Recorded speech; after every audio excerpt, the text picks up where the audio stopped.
seize the ship.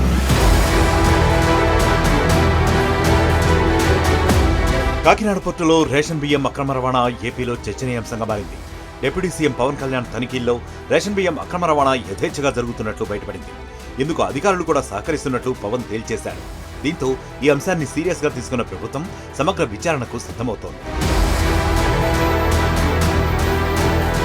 Ration బియ్యం అక్రమ రవాణాపై ఏపీ సర్కార్ ఉక్కు పాదం మోపనుంది. దీనిపై సమావేశమైన మంత్రివర్గ ఉపసంఘం రేషన్ అక్రమ రవాణాపై సమగ్ర విచారణ చేపట్టాలని యోచిస్తోంది. కాకినాడ పోర్టులో భద్రతను మరింత బలోపేతం చేయనుంది.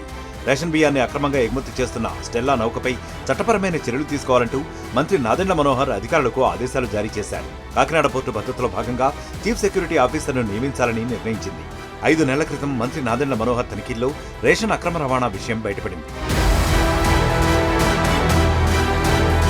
కాకినాడ పోర్టు నుంచి పీడీఎస్ బియ్యం అక్రమ రవాణాపై AP deputy CM Pawan Kalyan తీవ్రంగా స్పందించారు. 4 రోజుల క్రితం ఆయనే స్వయంగా బోటులో వెళ్లి రేషన్ బియ్యాన్ని అక్రమంగా తరలిస్తున్న నౌకను పరిశీలించారు. యథేచ్ఛగా బియ్యం తరలిపోతుంటే అంతా ఏం చేస్తున్నారంటూ అధికారులపై పవన్ నిప్పులు చెరిగారు. DSO, collector, SP, DSP port అధికారులపై తీవ్ర ఆగ్రహం వ్యక్తం చేశారు. కూటమి ప్రభుత్వం వచ్చిన తర్వాత కూడా అధికారులు తమ పద్ధతి మార్చుకోకుండా మాఫియాకు సహకరిస్తున్నారని, రేషన్ బియ్యం విదేశాలకు తరలిపోయేలా అధికారులే సహకరిస్తున్నారంటూ పవన్ ఆరోపించారు. కాకినాడ పోర్టుకి రోజుకి 1000 నుంచి 1100 లారీలు వస్తాయి.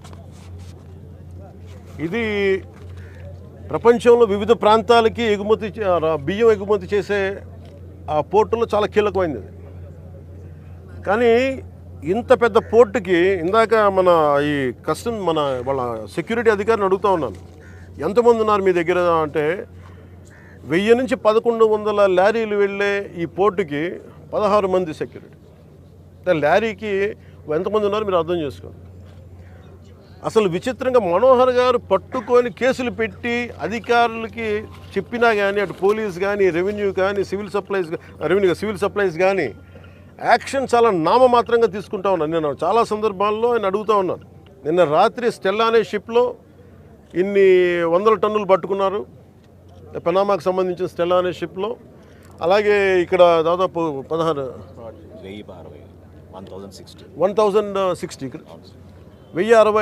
మెట్రిక్ టన్నులు ఇక్కడ పట్టుకున్నారు.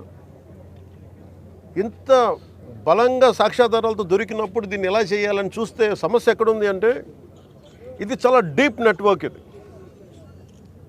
నేను వస్తాను అంటే నిన్న రాత్రి కూడా నాకు చాలామంది ఫోన్లు చేసి మెసేజ్లు ఏం పెడతారు, మీరు రావద్దు సార్ ఇక్కడికి అంటారు. మీరు ఎందుకు రాకూడదంటే ఒక 10,000 మంది జీవితాలు అతలాకుతలం అయిపోతాయని. షిప్ అక్కడ స్టెల్లా అనే షిప్ ఉంది, పైకి ఎక్కాలి. దాన్ని ఒక దాదాపు 6 కంపార్ట్మెంట్స్లో దాన్ని ఏముంటుందని 6 కంపార్ట్మెంట్స్లో 3 కంపార్ట్మెంట్స్ ఇది ఉంది. దాన్ని సీజ్ చేసి అక్కడ ఆఫ్ చేసాం. లోపలికి వెళ్ళి చెక్ చేద్దామంటే ఈ అనుకూలంగా లేదు మీకు పైకి ఎక్కడానికి అని చెప్పి అక్కడే తిప్పుతున్నాను నన్ను. ఇంత ఆబ్వియస్గా నాలాంటి వాడికి ఇంత ఆబ్వియస్గా అందరూ చూస్తుండగా అంటే దీని వెనక ఎంత డీప్ రూటెడ్ నెట్వర్క్ పనిచేస్తాం మీ అందరికీ అర్థం.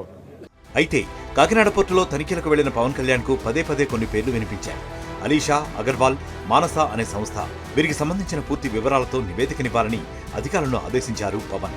దీంతో వీళ్ళెవరు, ఆ సంస్థ ఎవరిది అనే దానిపై ప్రస్తుతం ఆసక్తి నెలకొంది. ఎస్పీ గారికి నేను వెరీ బిగినింగ్ రోజున చెప్పాను. ఎస్పీ గారికి నేనే స్వయంగా పిలిచి చెప్పా, ఇది వల్నరబుల్గా ఉంది port, please focus on it అంటే ఇప్పుడు దాకా రిపోర్ట్ లేదు నాకు.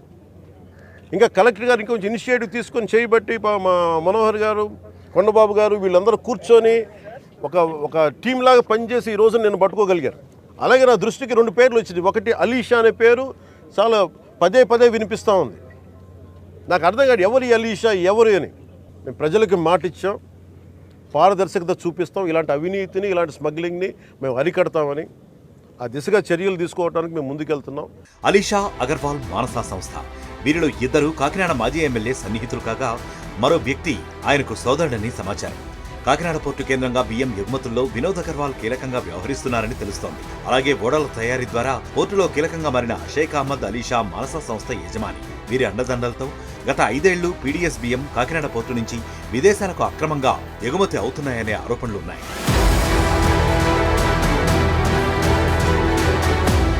వ్యాపారులు పోర్టులోని గోదాములను లీజుకు తీసుకుంటున్నారు. ఆ తర్వాత రైస్ మిల్లుల్లో ఉండాల్సిన సార్టెక్స్ యంత్రాలు తెచ్చి పోర్టులో లీజుకు తీసుకున్న గోదాముల్లో ఏర్పాటు చేస్తారు. ఆ తర్వాత బియ్యం రీసైక్లింగ్ కోసం ఈ యంత్రాలను ఉపయోగిస్తారు. రేషన్ బియ్యాన్ని నూకలుగా చేసి పాలిష్ పట్టి సిల్కీ రైస్గా మార్చి విదేశాలకు ఎగుమతి చేస్తున్నారు. దీంతో కాకినాడ పోర్టు అక్రమంగా రేషన్ బియ్యం విదేశీ ఎగుమతులకు అడ్డగా మారింది. మరిన్ని వీడియోస్ కోసం ఛానల్ ని సబ్స్క్రైబ్ చేయండి. లేటెస్ట్ అప్డేట్స్ కోసం వాట్సాప్ ఛానల్ ని ఫాలో అవ్వండి. ఆ లింక్ డిస్క్రిప్షన్ లో ఉంది.